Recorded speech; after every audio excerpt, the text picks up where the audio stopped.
بسم اللہ الرحمن الرحیم۔ دوستو آج ہم جس ٹاپک پہ بات کرنے والے ہیں وہ ہے صحابہ کرام کی زندگی سے سبق۔ چلیے شروع کرتے ہیں۔ اللہ کے نبی صلی اللہ علیہ وسلم کے ساتھ ہی وہ عظیم لوگ جنہیں دنیا نے ایمان، قربانی اور وفاداری کی زندہ مثال کے طور پر دیکھا۔ آج ہم بات کریں گے صحابہ کرام کی زندگی سے وہ سبق جو ہماری دنیا اور آخرت بدل سکتے ہیں۔ جن دوستوں نے ابھی تک ہمارا چینل حقیقت کا سفر کو سبسکرائب نہیں کیا جلدی سے سبسکرائب کر لیں اور ویڈیو کو لائک کریں۔ تو چلیے دوستو آگے بڑھتے ہیں۔ ایمان وہ طاقت ہے جو انسان کو ہر مصیبت کے سامنے ڈٹائے رکھتی ہے۔ حضرت بلال کی زبان پر صرف ایک کلمہ تھا، احد احد۔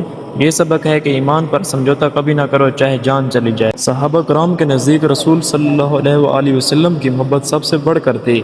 حکم ملتے ہی عمل کرتے بغیر سوال کیے۔ یہ ہمیں سکھاتا ہے کہ نبی صلی اللہ علیہ وآلہ وسلم کی سنت ہماری زندگی کا راستہ ہے۔ حضرت اللہ نے اپنی جان کو رسول صلی اللہ علیہ وآلہ وسلم کے لیے قربان کر دیا۔ حضرت سعد بن ربیع نے اپنے بھائی کے لیے آدھا مال دینے کی پیشکش کی۔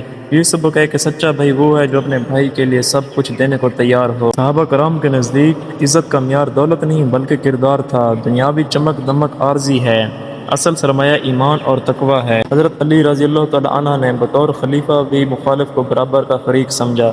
یہ ہمیں سکھاتا ہے کہ انسان کے لیے کسی سے ڈرنا نہیں چاہیے۔ عہدہ اور طاقت خدمت خلق میں رکاوٹ نہیں بنتے۔ حضرت ابو بکر کی عاجزی ہر لیڈر کے لیے سبق ہے۔ مشکل وقت میں صبر ہی کامیابی کا راستہ ہے۔ صحابہ کرام نے مصیبت کو ایمان کی آزمائش سمجھا۔ علم سیکھنا اور پھیلانا سب سے بڑی نیکی ہے۔ حضرت معاذ نے علم کو اپنی زندگی کا مقصد بنا لیا۔ اتحاد میں طاقت ہے۔ مہاجرین اور انصار کی محبت نے مدینہ کو جنت کا نمونہ بنا دیا۔ صحابہ کرام ہر عمل کو آخرت کی نظر سے دیکھتے تھے۔ یہ یاد رکھو اصل زندگی وہ ہے جو موت کے بعد شروع ہوتی ہے۔ اور صحابہ کرام کی زندگی کو اپنا نمونہ بنا لیں۔ ایمان، قربانی اور عدل کا راستہ اپنائیں، یہی کامیابی کا راز ہے۔